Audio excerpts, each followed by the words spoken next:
Un adolescent musulman harcelé par un voisin raciste, puis Oprah arrive et leur donne une leçon.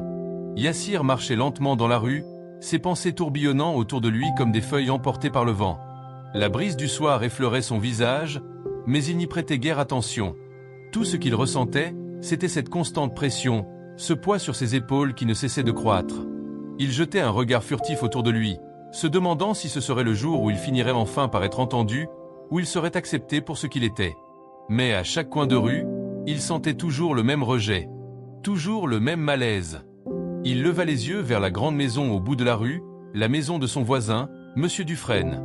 Celui qui, chaque jour, lui lançait des remarques blessantes, des regards accusateurs, des mots venimeux qui le marquaient profondément. Chaque fois qu'il croisait cet homme, Yassir sentait son cœur se serrer. Il savait que ce n'était pas juste. Ce n'était pas juste qu'un adolescent comme lui, simplement en train de vivre sa vie, soit traité ainsi à cause de ses croyances, de ses origines, de son apparence. Mais il n'y avait pas grand-chose qu'il pouvait faire, à part se cacher dans sa propre douleur. Il entra chez lui, fermant doucement la porte derrière lui, espérant que la chaleur de sa maison et de sa famille l'aiderait à oublier ce qu'il venait de vivre. Mais aujourd'hui, c'était plus difficile. Aujourd'hui, les mots de Monsieur Dufresne résonnaient encore dans sa tête. « Retourne chez toi, Yassir. T'es pas chez toi ici. Tu es un étranger. » Ces mots se tordaient dans son esprit, le rendant plus seul que jamais. Sa mère était dans la cuisine, préparant le dîner, comme chaque soir. L'odeur des épices flottait dans l'air, l'odeur réconfortante de la maison. Mais même cela ne semblait pas suffisant pour apaiser son esprit. Yassir s'assit à la table, baissant la tête, ne sachant pas par où commencer. « Comment était ta journée, mon fils ?» demanda sa mère, sans se retourner.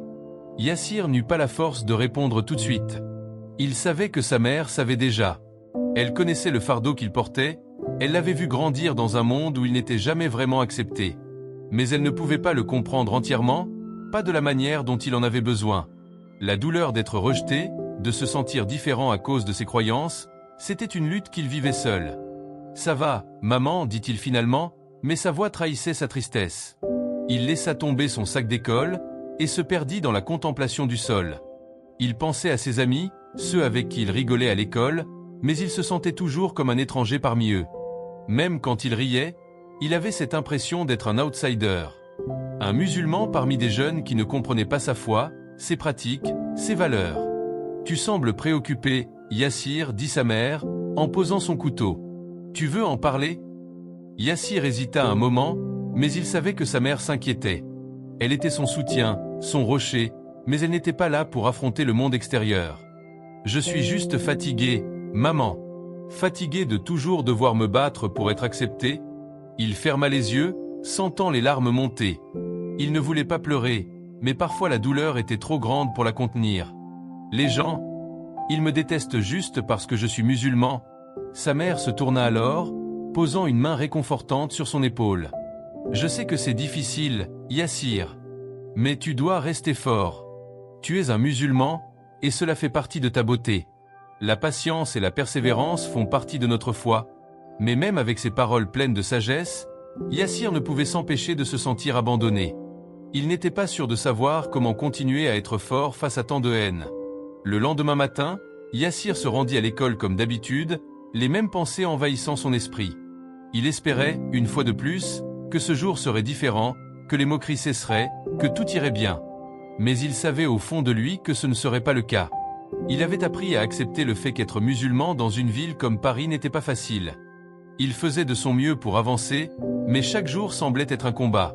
Ce jour-là, à la sortie de l'école, il croisa à nouveau Monsieur Dufresne, qui attendait près de sa voiture, les bras croisés. Yassir savait que cela allait encore mal se passer. « Tu n'as pas honte, toi ?» lança Monsieur Dufresne d'un ton moqueur, sa voix pleine de mépris. « Tu te crois tellement spécial avec ta tête couverte. Tu sais que tu n'es pas chez toi ici.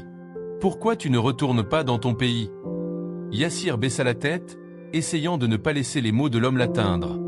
Il savait que réagir serait inutile.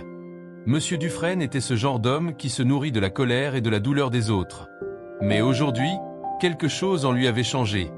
Aujourd'hui, il n'était pas prêt à se taire. « Pourquoi dites-vous ça, Monsieur Dufresne ?» dit Yassir d'une voix calme, mais ferme. « Qu'est-ce que j'ai fait pour mériter ça? Je suis juste un garçon qui essaie de vivre sa vie. Monsieur Dufresne le fixa d'un regard méprisant. « Tu n'as rien à faire ici, et tu sais bien que tu n'es pas le bienvenu ?» Les paroles de Monsieur Dufresne l'atteignirent profondément, mais Yassir avait décidé de ne plus se laisser envahir par cette haine. Il tourna les talons et s'éloigna, les poings serrés, une détermination naissant dans son cœur. Mais avant qu'il ne puisse s'éloigner plus loin, un bruit inattendu attira son attention. Un moteur, le vrombissement d'une voiture qui s'arrêta brusquement près de lui. Il tourna la tête, ses yeux s'écarquillant de surprise en voyant une silhouette bien connue derrière le volant. Oprah Winfrey. Oprah Winfrey, la célèbre animatrice et philanthrope, s'était arrêtée juste à côté de Yassir, un sourire bienveillant sur le visage. Elle n'était pas censée être ici, dans ce quartier. Ce n'était pas son territoire habituel. Mais là, elle était. Elle, qui avait passé sa vie à enseigner la compassion, l'empathie et la puissance de surmonter les adversités, était maintenant là, face à lui, dans une situation qu'il n'aurait jamais pu imaginer. Yassir resta figé un instant, se demandant si ses yeux ne lui jouaient pas des tours. Il avait vu Oprah à la télévision, bien sûr. Mais la voir en personne, ici, dans cette rue, c'était irréel. Comme un rêve étrange qui prenait vie devant lui. « Bonjour, jeune homme, dit-elle d'une voix calme et douce. Je peux t'offrir un peu de compagnie pour ton chemin ?» Yassir resta bouche bée. Il ne savait pas quoi dire, sa bouche était sèche. Pourquoi Oprah s'arrêtait-elle ici, avec lui? Comment était-ce possible? « Je suis Oprah, dit-elle en souriant, comme si cela était évident. Et je crois que nous devons discuter. » Yassir n'arrivait toujours pas à saisir la situation. Monsieur Dufresne était toujours là, un peu plus loin, fixant Yassir avec un regard furieux. Mais Oprah n'y prêtait aucune attention. Elle avait l'air si calme, si présente. Comme si le monde entier pouvait attendre pendant qu'elle choisissait d'être là, avec lui. Tu sais, continua Oprah, il y a des moments dans la vie où l'on se sent complètement démuni. Comme si tout ce qu'on fait, tout ce qu'on essaie de donner au monde, ne fait aucune différence. Mais la vérité, c'est que chaque action, chaque mot, chaque pensée a un impact. Yassir était encore sous le choc, mais il écoutait attentivement. C'était comme si elle connaissait son cœur. Comme si elle savait ce qu'il vivait. « Tu te sens rejeté, je me trompe ?» demanda Oprah, sans jugement, juste une question simple mais pleine de compréhension. Yassir hocha lentement la tête. « Oui, dit-il, sa voix tremblant légèrement. Je suis fatigué de devoir me battre pour être moi-même. Fatigué de devoir me justifier. J'en ai assez. » Oprah se tourna vers lui, ses yeux pleins de sagesse. « Je comprends, Yassir. Vivre dans un monde où la différence est souvent perçue comme une menace est épuisant. Mais tu sais, le vrai pouvoir réside dans la manière dont tu choisis de répondre à ce rejet. Tu n'es pas responsable des préjugés des autres. Mais tu es responsable de la manière dont tu réagis. » Yassir se tourna vers elle, cherchant quelque chose dans ses mots. « Mais comment répondre? Comment faire face à des gens comme lui ?» demanda-t-il en désignant Monsieur Dufresne. Oprah regarda Yassir avec une intensité calme. « Ce n'est pas facile, mais la meilleure réponse que tu puisses donner, c'est de rester fidèle à toi-même. Les gens comme lui sont souvent ceux qui ont peur de ce qu'ils ne comprennent pas. Et cette peur, ça les pousse à attaquer. »« Mais pourquoi moi ?» demanda Yassir, sa voix devenant plus forte, pleine de douleur. « Pourquoi est-ce que je suis la cible de sa haine? Pourquoi moi, juste à cause de ma foi ?» Oprah prit un moment avant de répondre. « C'est une question importante, Yassir. Mais parfois, nous devons accepter que les actions des autres ne sont pas un reflet de nous-mêmes, mais un reflet de leur propre peur et insécurité. La haine n'est pas une réponse au problème. C'est simplement une fuite de ce qu'ils ne peuvent pas affronter en eux-mêmes. » Il regarda Oprah, un mélange d'espoir et de doute dans ses yeux. « Et vous pensez qu'il peut changer, Monsieur Dufresne ?» Oprah sourit doucement, puis baissa les yeux avant de répondre. « Je crois en la possibilité du changement, mais ce n'est pas à toi de forcer ce changement. Parfois, tout ce que tu peux faire, c'est semer une petite graine. Laisse-les la trouver en eux-mêmes. » Yassir soupira. C'était plus facile à dire qu'à faire, pensait-il. Mais quelque part au fond de lui, il sentait que ce qu'Oprah disait avait du sens. « Tu vois, dit Oprah, comme si elle pouvait lire ses pensées, le voyage que tu fais n'est pas facile, mais il est essentiel. Et parfois, ceux qui te rejettent aujourd'hui sont les mêmes personnes qui viendront chercher des réponses demain. » Yassir se sentit soudainement un peu plus léger. La conversation avec Oprah, aussi courte fut-elle, lui donna une perspective nouvelle. Ce n'était pas qu'il avait trouvé toutes les réponses, mais il avait trouvé un chemin, un moyen de regarder les choses autrement. Un chemin qu'il n'avait pas vu avant. Merci, dit-il enfin, ces mots pleins de gratitude. Je ne sais pas ce que je fais sans ça. Je me sens un peu plus fort maintenant. Oprah sourit à nouveau, une lueur de sagesse dans ses yeux. C'est exactement ce que je voulais entendre, Yassir. La force vient de l'intérieur. Ne laisse jamais quelqu'un te faire oublier ça. Avant qu'il ne puisse répondre, Oprah monta dans sa voiture, salua d'un signe de la main et s'éloigna, laissant Yassir seul dans la rue, mais pas tout à fait. Il avait le sentiment qu'une partie de lui-même s'était réveillée. Une partie de lui qui n'avait pas peur de répondre à la haine par la paix, qui savait qu'il pouvait continuer à être fier de ce qu'il était. Les jours qui suivirent cette rencontre avec Oprah étaient remplis de réflexions. Yassir avait du mal à se concentrer sur ses études, son esprit étant constamment tourné vers cette conversation qui avait bouleversé sa vision des choses. Il avait l'impression que quelque chose en lui avait changé, mais il n'arrivait pas encore à saisir pleinement ce qui s'était passé. C'était comme une graine plantée dans son cœur, mais il ne savait pas encore si elle allait germer. À l'école, rien n'avait changé. Les moqueries persistaient, parfois même plus fortes. Le vendredi, un groupe de ses camarades s'était moqué de lui pendant la pause déjeuner, l'imitant lorsqu'il prononçait des mots arabes ou quand il avait mentionné son père en train de prier. Mais au lieu de se laisser emporter par la colère, Yassir se souvenait des paroles d'Oprah. « Reste fidèle à toi-même ». C'était ce mantra qui l'aidait à avancer, à ne pas se laisser submerger. Ce jour-là, alors qu'il était dans la cour de récréation, il aperçut M. Dufresne au loin. Il se tenait dans son jardin, comme toujours, les bras croisés. C'était le même regard dur et froid, le même jugement. Yassir se souvint alors de la dernière conversation avec Oprah. Il se rendit compte que, tout comme lui, M. Dufresne portait son propre fardeau. Bien sûr, cela ne justifiait en rien ses propos haineux, mais Yassir comprenait maintenant que parfois, les gens qui nous blessent sont eux-mêmes blessés d'une manière que nous ne pouvons pas voir. Il décida alors de faire un premier pas. Un petit pas. Un geste qui pourrait être insignifiant pour beaucoup, mais qui représenterait beaucoup pour lui. Il se dirigea lentement vers la porte de la maison de M. Dufresne. Il avait pris une grande inspiration avant de frapper.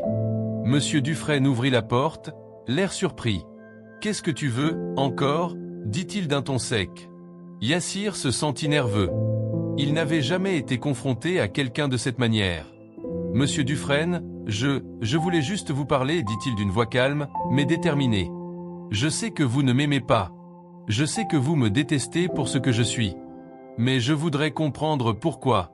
Qu'est-ce que je vous ai fait pour mériter ça ?» Un silence lourd s'installa entre eux. Monsieur Dufresne ne répondit pas tout de suite. Il le scrutait, comme s'il était surpris par la question.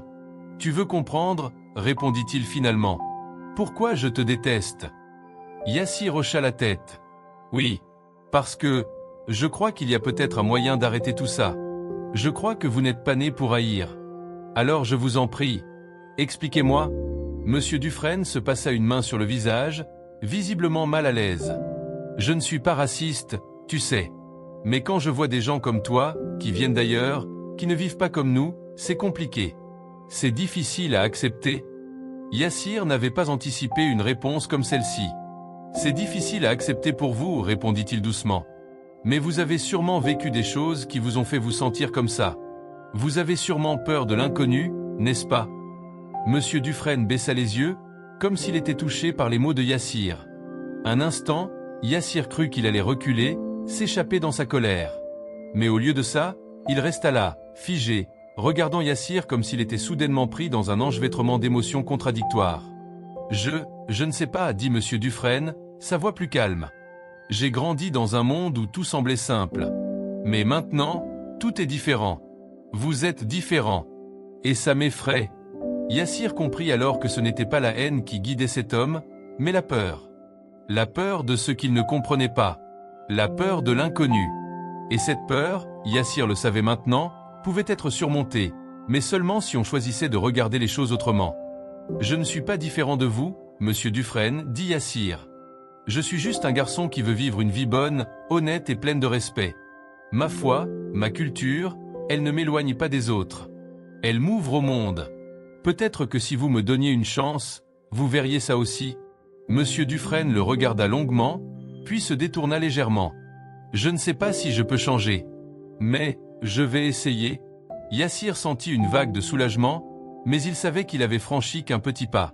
Il avait semé une graine, et l'arbre de la réconciliation ne pousserait pas du jour au lendemain. Mais il avait fait le premier pas. Et parfois, c'était tout ce qui comptait. Le lendemain, quelque chose d'étrange se produisit. Alors qu'il était dans la cour de l'école, Yassir aperçut M. Dufresne à l'entrée du bâtiment. Il n'était pas là pour l'attaquer, ni pour lui lancer des insultes. Il était juste là, comme une simple présence, les bras ouverts dans une tentative timide de reconnaissance. « Bonjour, Yassir, dit-il, presque nerveusement. Je voulais m'excuser pour tout ce que j'ai dit avant.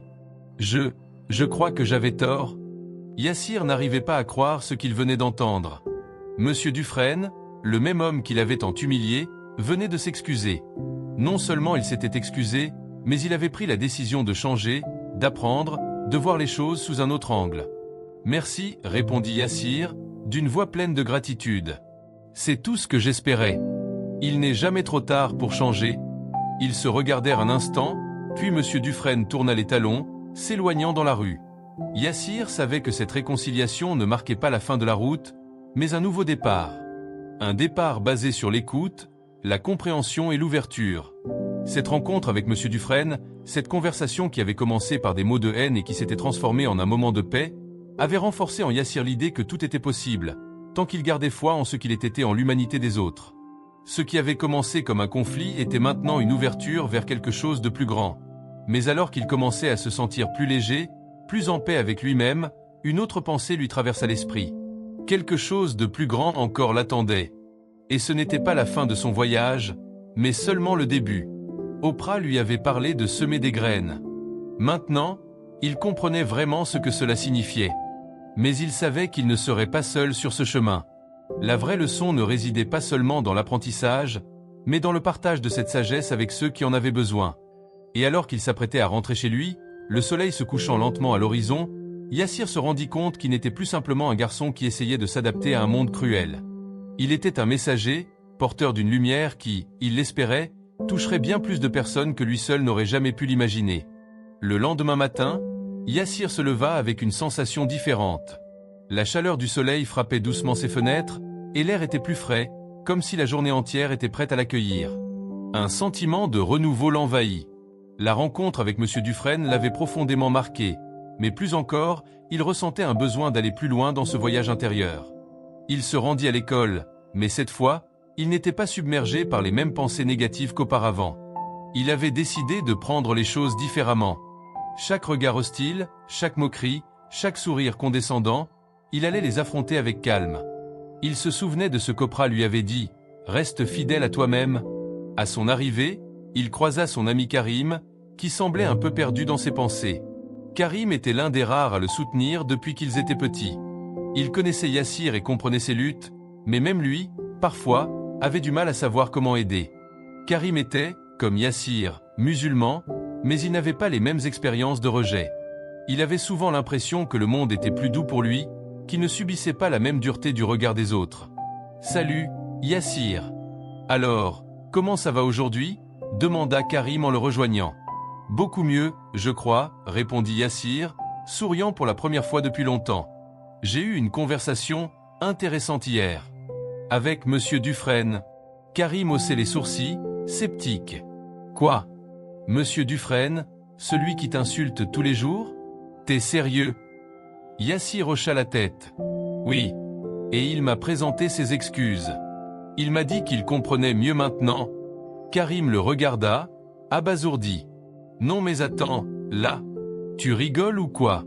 C'est un miracle. » « Je ne sais pas si c'est un miracle, mais c'est un début. »« Un vrai début, » répondit Yassir, son regard plein d'espoir. « Parfois, les gens ont juste besoin de temps pour comprendre.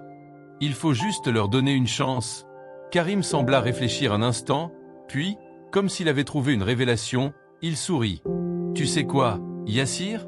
T'es plus mature que beaucoup de gens que je connais.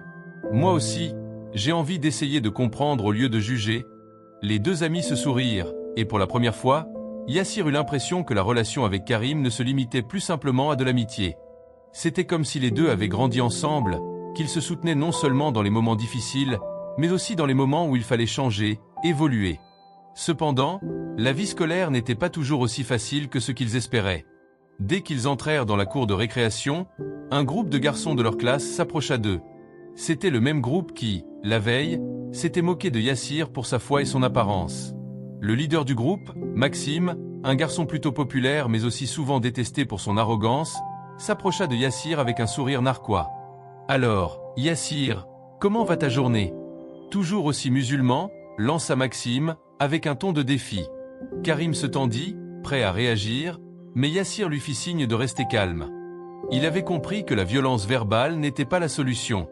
Rester calme, garder sa dignité, cela suffisait. « Je suis toujours musulman, Maxime. » Et fier de l'être, répondit Yassir avec une voix ferme mais pacifique. « Je sais que tu as des questions, mais crois-moi, je ne suis pas celui que tu crois.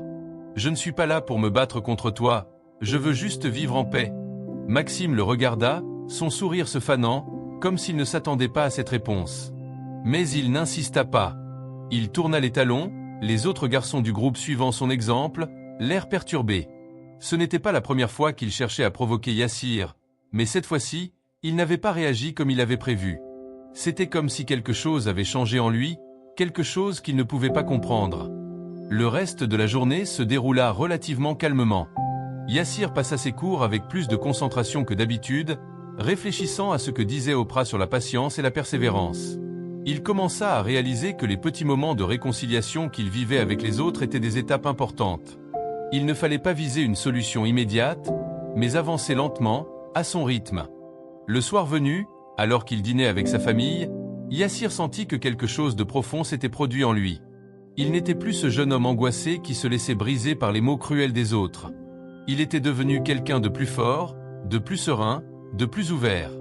Même son père, qui était souvent plus réservé et sérieux, semblait remarquer ce changement. « Yassir, je t'ai vu aujourd'hui, dans la cour. Tu as parlé avec calme et respect à ces garçons qui t'insultent. Je suis fier de toi, dit son père, posant sa main sur son épaule. Yassir sentit une chaleur l'envahir. C'était la reconnaissance qu'il cherchait depuis si longtemps. Mais ce n'était pas seulement la reconnaissance de son père qui comptait. C'était la reconnaissance de lui-même. Il s'était prouvé qu'il était capable de rester fidèle à ses principes, même dans les moments les plus difficiles. « Merci, papa. Mais je crois que c'est plus facile à dire qu'à faire, répondit Yassir, un sourire léger sur les lèvres. Tu sais, la foi, ce n'est pas seulement dans les prières et les rituels. La foi, c'est aussi dans la manière dont tu réagis au monde. Et aujourd'hui, tu as montré que tu étais un homme de foi, un homme de paix. » Les mots de son père résonnèrent dans son esprit toute la soirée. Il se rendait compte qu'il n'était pas seul dans ce combat. La force de sa famille, la sagesse de sa mère, l'amour de son père, tout cela contribuait à le rendre plus fort chaque jour. Et même s'il y avait encore des épreuves à surmonter, il savait désormais qu'il pouvait faire face à tout ce qui viendrait, avec patience, courage et foi. Le lendemain, après avoir pris son petit déjeuner, Yassir se dirigea à l'école avec un sentiment de légèreté. Il avait compris que, parfois, la vie n'avait pas besoin de solutions immédiates. Parfois, il fallait simplement prendre une pause, respirer profondément et se rappeler qu'il y avait une grande force dans la tranquillité d'esprit. Et à mesure que la journée avançait, il remarqua que les regards des autres étaient différents. Moins de moqueries, moins de jugement. Comme si, d'une manière ou d'une autre, les gens avaient perçu ce changement en lui. Comme si, dans le calme et la sérénité qu'il dégageait, il avait commencé à apaiser les tensions autour de lui. Yassir ne savait pas exactement où ce chemin allait le mener, mais il savait que tant qu'il resterait fidèle à lui-même, il finirait par trouver sa voie. Au fur et à mesure des semaines qui suivirent, Yassir commença à observer des changements subtils dans son environnement. Les moqueries s'étaient atténuées, même si elles n'avaient pas complètement disparu. Mais ce qui était plus frappant, c'était la transformation dans son propre cœur. Il se sentait plus ancré, plus confiant, et beaucoup moins affecté par les jugements des autres. L'école, autrefois un lieu où il se sentait constamment en retrait, devenait désormais un terrain de découverte. Il avait appris à comprendre qu'il n'était pas là pour plaire à tout le monde, mais pour vivre en accord avec ses propres principes. Un jour, alors qu'il se rendait à la bibliothèque pour étudier, Yassir aperçut un groupe de jeunes discutant dans un coin de la cour. Parmi eux se trouvait Maxime, le leader du groupe qu'il avait souvent insulté. Mais aujourd'hui, quelque chose était différent. Maxime ne semblait pas aussi assuré qu'auparavant. Il parlait plus lentement, presque hésitant, comme s'il se sentait obligé de justifier ses propos. Yassir s'approcha lentement, mais sans hésitation, et s'assit à une table près d'eux. Il n'avait pas l'intention de provoquer qui que ce soit, mais il voulait observer. Le silence s'installa pendant quelques instants, puis Maxime, surpris de voir Yassir là, leva la tête et l'observa. « Quoi, Yassir? T'es là pour te faire encore insulter ?» lança-t-il, sa voix moins tranchante que d'habitude. Yassir sourit calmement, un sourire plein de sagesse et de paix intérieure. « Non, je suis là pour discuter. Si tu veux. » Maxime sembla surpris par la réponse calme de Yassir. Il scruta le visage de ce dernier, comme s'il cherchait une réaction plus défensive, mais n'en trouva aucune. Les autres membres du groupe observaient aussi, perplexes. Ils n'étaient pas habitués à cette version de Yassir, celui qui n'était pas affecté par les provocations. Celui qui, au lieu de répondre par la colère, répondait par la compréhension. « Tu veux discuter ? D'accord. Mais je ne vois pas ce qu'on peut vraiment se dire, répondit Maxime, toujours dans un ton qui trahissait son inconfort. Eh bien, tu sais, dit Yassir, sa voix douce mais ferme, je pense que nous avons tous des choses à apprendre les uns des autres. Je ne suis pas là pour te juger, Maxime. Mais j'aimerais comprendre pourquoi tu te comportes de cette façon. Maxime fronça les sourcils, puis soupira. Tu veux vraiment savoir pourquoi ? Yassir hocha la tête. Oui. Parce que, tu sais, je crois qu'il y a une raison pour chaque comportement. Peut-être que tu as des peurs ou des insécurités que tu caches derrière tes moqueries. Il y eut un silence lourd, et Yassir sentit une étrange tension se dissiper lentement. Maxime ne répondait pas tout de suite, ses yeux détournés. Puis, enfin, il murmura presque dans un souffle. J'ai grandi dans un endroit où on ne nous a jamais appris à accepter les différences. Et, parfois, je me sens faible quand je vois des gens qui vivent différemment de moi. C'est comme si je devais me battre pour prouver que je suis mieux. Mais je ne sais pas pourquoi je me sens comme ça.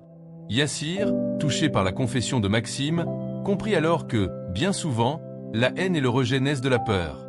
La peur de l'inconnu, la peur de perdre une position de confort dans un monde de plus en plus diversifié. Il n'y avait pas de mal à avoir peur. Mais il y avait de la sagesse dans l'acte de reconnaître cette peur et de l'affronter. Maxime, dit Yassir d'un ton calme mais sincère, tu n'as pas besoin de te battre contre moi pour prouver ta valeur. La véritable force réside dans la capacité à accepter les autres tels qu'ils sont, sans juger. Maxime sembla réfléchir un instant, son regard se perdant dans le vide. Puis, lentement, il leva la tête et le regarda directement dans les yeux. Je ne sais pas si je peux tout comprendre tout de suite. Mais tu as raison. Je n'ai pas besoin de faire ça. Merci, Yassir. Les autres jeunes autour de la table, qui avaient observé la scène en silence, échangèrent des regards furtifs. Yassir avait fait quelque chose de très rare dans cette école. Il avait ouvert une porte vers la compréhension, là où il n'y avait que méfiance et rejet auparavant. Il n'avait pas répondu à la haine par la haine. Il avait répondu par l'écoute, la patience et l'empathie. Et d'une manière inexplicable, il avait semé une graine de réflexion chez ceux qui l'entouraient. Quand l'heure de la récréation prit fin et que les élèves retournèrent en classe, Yassir se sentait étrangement léger. Il avait encore du travail à faire, bien sûr. Il savait que les regards en coin et les jugements ne disparaîtraient pas du jour au lendemain. Mais il était plus confiant, plus armé contre la cruauté du monde extérieur. Il avait compris que la force ne venait pas de l'attaque, mais de la capacité à rester calme face à la tempête. Ce soir-là, à la maison, il raconta tout à sa mère et à son père. Ils l'écoutèrent attentivement, leurs yeux brillants de fierté. Il leur parla de sa conversation avec Maxime et de ce qu'il avait ressenti en voyant le changement dans les yeux de son ancien persécuteur. « Tu vois, Yassir, dit son père en souriant doucement, tu es en train de créer un impact. Parfois, l'impact ne vient pas de grands gestes. Il vient de petits moments, de petites conversations, où on se permet d'être humain et de comprendre l'autre. Je crois que tu as raison, papa, répondit Yassir, un sourire doux et pensif sur le visage. Mais je crois aussi que nous avons encore beaucoup à faire, pas seulement ici, mais dans le monde entier. Son père hocha la tête. C'est vrai. Mais chaque petit changement compte. Et chaque personne qui comprend qu'il est possible de vivre en harmonie avec les autres, quelles que soient leurs différences, fait partie de ce grand changement. À la fin du repas, Yassir se rendit compte qu'il n'était plus seulement un adolescent en quête d'identité. Il était devenu un catalyseur de changement, un modèle de paix et de réconciliation dans un monde qui, trop souvent, se laissait guider par la peur et la haine. Sa foi, ses convictions, loin de l'isoler, l'avaient en fait rapproché des autres. Il l'avait aidé à comprendre que, parfois, les plus grandes batailles ne se mènent pas avec des poings, mais avec des mots, des gestes, et surtout, avec une volonté de comprendre. Les jours passaient et Yassir continuait de grandir. Ce n'était pas seulement dans ses interactions avec ses camarades de classe qu'il voyait ce changement. Ce qui était le plus frappant, c'était la transformation qui s'opérait à l'intérieur de lui-même. Avant, il avait l'habitude de se sentir inférieur, d'être constamment dans l'ombre des autres, dans l'ombre de ses propres peurs. Mais désormais, chaque jour, il devenait plus fort, plus serein et plus conscient de sa propre valeur. Un samedi matin, alors qu'il était assis dans le salon, un appel inattendu arriva. C'était un numéro inconnu. Intrigué, Yassir décrocha. « Allô ? Yassir ? Bonjour, c'est Oprah, répondit une voix chaleureuse, familière. Yassir sentit une vague de surprise et d'excitation le traverser. Je voulais te parler de quelque chose de très important. Son cœur s'emballa. Oprah, cette icône mondiale, cette femme qui l'avait inspiré plus que tout, lui parlait. Elle le connaissait. Et elle voulait lui parler. C'était un rêve qui devenait réalité. Bonjour, Oprah. C'est un honneur, répondit Yassir, un peu nerveux. Ne sois pas nerveux, Yassir. C'est juste une conversation entre nous, dit-elle en riant doucement. J'ai suivi ton parcours depuis notre rencontre, et je suis très impressionné par ta capacité à transformer la douleur en force, à faire face aux difficultés avec autant de sagesse. J'aimerais te proposer une opportunité qui pourrait faire une différence dans ta vie. Yassir était presque sans voix. Une opportunité ? Oui, dit Oprah. J'aimerais t'inviter à participer à un événement spécial que je prépare. Ce sera un événement où nous discuterons de la manière dont les jeunes peuvent surmonter les défis de la vie, faire face à la haine, et promouvoir l'amour et la paix. Et je crois que ton histoire est essentielle pour ce projet. Tu as une voix unique, Yassir. Et je veux que le monde l'entende. Yassir sentit une vague d'émotion l'envahir. Il n'en revenait pas. Lui, un simple adolescent, être choisi pour un événement d'une telle envergure. Il n'avait jamais imaginé que cela pourrait lui arriver. Je ne sais pas quoi dire, Oprah. C'est incroyable. C'est un rêve qui se réalise. Je sais, répondit-elle, sa voix pleine de bienveillance. Tu es prêt pour cela. Et je crois que tu as beaucoup à apporter au monde. Ce que tu as fait, en changeant l'attitude des gens autour de toi, en apprenant à leur montrer qu'ils peuvent choisir la paix au lieu de la haine, est un exemple pour beaucoup. Yassir sentit une profonde gratitude monter en lui. C'était comme si tous les sacrifices qu'il avait faits, toutes les épreuves qu'il avait surmontées, avaient porté leurs fruits. Mais il savait aussi que ce n'était que le début. Ce n'était pas un événement qui allait changer sa vie, mais la manière dont il allait utiliser cette nouvelle plateforme. Je serai là, dit-il enfin, la voix tremblante d'émotion. Merci de me donner cette chance. Je vais tout faire pour être à la hauteur. Je n'en doute pas une seconde, Yassir, répondit Oprah, avec une touche de chaleur dans sa voix. Je t'enverrai tous les détails dans les prochains jours. Prépare-toi bien, ce sera un moment fort. Après avoir raccroché, Yassir resta là, immobile, son téléphone dans les mains. Un torrent de pensées traversait son esprit. Il pensait à tout ce qu'il avait vécu jusqu'à ce jour, les moqueries, l'intimidation, les insécurités. Et maintenant, il allait prendre part à un événement mondial. Tout cela lui paraissait irréel. Mais il savait que ce n'était pas une simple coïncidence. C'était la conséquence de son travail sur lui-même, de son désir de grandir, de changer et de montrer aux autres qu'il y avait toujours une meilleure façon de réagir. Il pensa à ses parents, à Karim et à Monsieur Dufresne. Ils étaient tous les témoins de cette évolution. Chaque petite étape qu'il franchissait devenait un phare, une lumière pour ceux qui étaient autour de lui. Le soir, à la table du dîner, Yassir avait hâte de partager la nouvelle. Il attendit que toute la famille soit installée, et il leur annonça, d'une voix pleine d'enthousiasme, « J'ai été invité par Oprah à participer à un événement. C'est incroyable, non ?» Les yeux de sa mère s'ouvrirent en grand, puis elle éclata de rire, heureuse. « Oprah ? Vraiment ? Mais c'est fantastique, mon fils. Je suis tellement fier de toi. » Son père, qui jusque-là n'avait pas dit un mot, posa ses mains sur la table et regarda Yassir droit dans les yeux. « Tu vois, mon fils, tout ce que tu as traversé, chaque lutte, chaque moment difficile, t'a préparé pour ce jour. Tu es prêt pour cette opportunité. Je n'ai jamais douté de toi. » Les mots de son père résonnèrent dans son esprit. Il avait raison. Ce n'était pas un coup de chance. C'était le résultat d'une transformation intérieure profonde. Yassir n'était plus le garçon timide qui se laissait envahir par les insultes et les jugements. Il était désormais un jeune homme qui avait trouvé sa voie, et qui était prêt à aider les autres à faire de même. Dans les jours qui suivirent, Yassir se prépara pour l'événement. Il s'entraînait à prendre la parole en public, peaufinait son discours et réfléchissait à la meilleure manière de partager son histoire. Il savait que ce ne serait pas facile. Il allait devoir parler de ses luttes, de sa souffrance, mais aussi de la manière dont il avait surmonté tout cela pour arriver là où il était aujourd'hui. Mais plus il se préparait, plus il se rendait compte que ce n'était pas seulement pour lui qu'il faisait cela. C'était pour tous ceux qui, comme lui, avaient été victimes de rejet, de moqueries ou de haine. Il voulait leur montrer que la paix et la réconciliation étaient possibles, qu'il y avait toujours un moyen de changer les choses, d'aller au-delà des différences. Le jour de l'événement arriva, et Yassir se retrouva dans une grande salle, entouré de centaines de personnes. Oprah était là, bien sûr, mais il y avait aussi d'autres intervenants, des jeunes de différentes parties du monde, tous unis par un même message, celui de l'amour et de l'acceptation.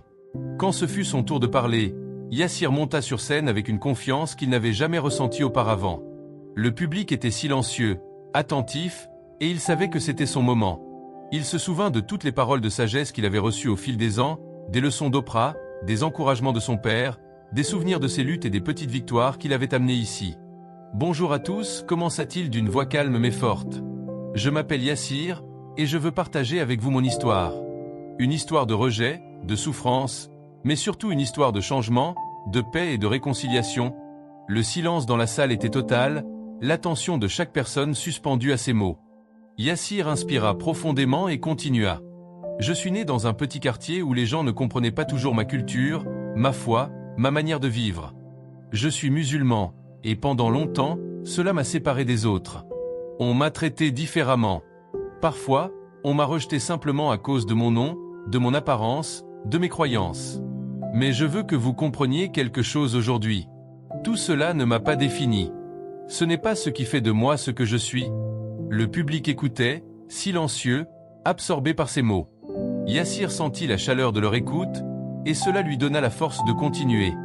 Il n'était plus le jeune homme timide, effrayé par le regard des autres. Il était devenu un homme fort, qui avait trouvé sa voie, sa place dans ce monde. Une place où il pouvait apporter quelque chose de positif, où il pouvait inspirer les autres à ne jamais baisser les bras, même face à l'adversité. Il y a quelques mois, j'ai eu une conversation avec quelqu'un que vous connaissez tous, Oprah. Et ce moment a été un tournant dans ma vie. Elle m'a appris quelque chose d'incroyable. Le changement ne commence pas par les autres, mais par nous-mêmes. Si nous voulons que le monde change, si nous voulons que les autres comprennent et acceptent qui nous sommes, nous devons d'abord nous accepter nous-mêmes. Nous devons être fiers de ce que nous sommes et de ce que nous représentons.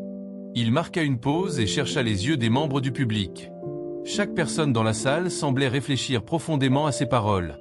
Yassir poursuivit. « Le plus grand défi auquel j'ai été confronté n'a pas été celui des autres. Il a été celui de moi-même. Le défi de croire en moi malgré tout.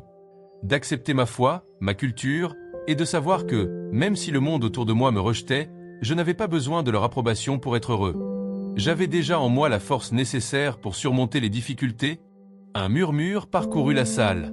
Les gens se redressaient sur leurs chaises, certains prenant des notes, d'autres hochant la tête en signe de compréhension. Yassir se sentit de plus en plus à l'aise. Il savait que ce moment n'était pas simplement pour lui, mais pour tous ceux qui se sentaient invisibles, rejetés, incompris. Pour tous ceux qui se battaient pour être vus et entendus. Je vais vous dire une chose, la haine n'est jamais une solution. Ni la colère, ni la violence. Ces choses ne font que creuser des fossés entre les gens. Elles ne résolvent rien. Mais il y a quelque chose qui peut tout changer, l'empathie, l'écoute, la compréhension. Quand on prend le temps de vraiment connaître quelqu'un, de comprendre ses luttes, ses rêves, ses peurs, alors tout devient possible. Les barrières tombent. Et c'est ce que j'ai appris. Ce n'est pas en combattant la haine que l'on la vainc, mais en la remplaçant par l'amour et la paix. Les yeux de Yassir brillaient alors qu'il prononçait ces mots. Chaque phrase était lourde de sens, chaque mot était choisi avec soin, comme s'il offrait un peu de lui-même à chaque auditeur. Et, au fond de lui, il savait qu'il ne faisait pas seulement un discours. Il donnait une partie de son âme, une partie de l'espoir qu'il portait en lui. Il y a quelques semaines, quelqu'un m'a dit quelque chose que je n'oublierai jamais. Cette personne m'a dit, « Les gens qui nous font du mal ne sont pas des ennemis. Ils sont des opportunités. Des opportunités de grandir, d'apprendre et de montrer que, malgré tout, nous choisissons la lumière. » Cette phrase m'a profondément marqué.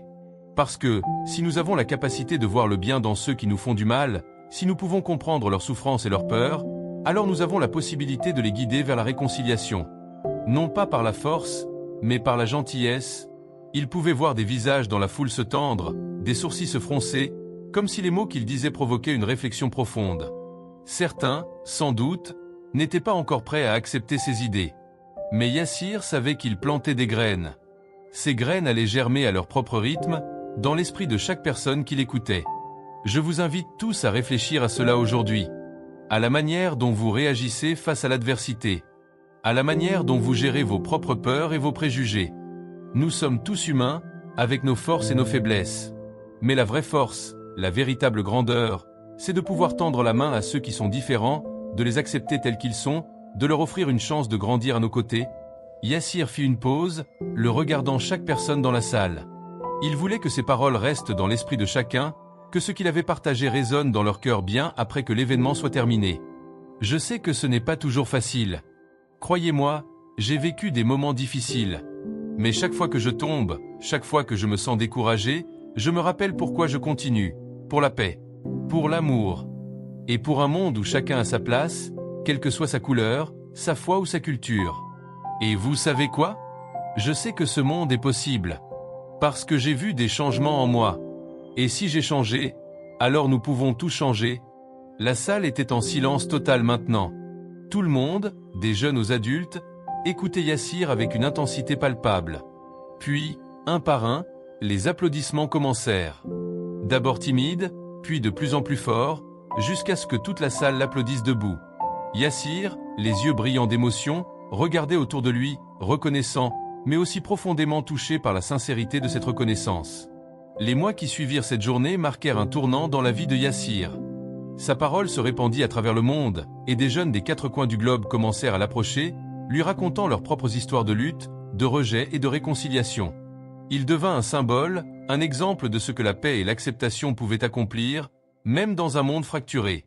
Mais Yassir savait que le véritable travail ne faisait que commencer. Le monde était encore rempli de haine et d'incompréhension, mais il avait un rôle à jouer. Et chaque jour, il choisissait de faire une différence, une petite différence, mais une différence quand même. Parce que, comme Oprah lui avait dit, le changement commence avec toi,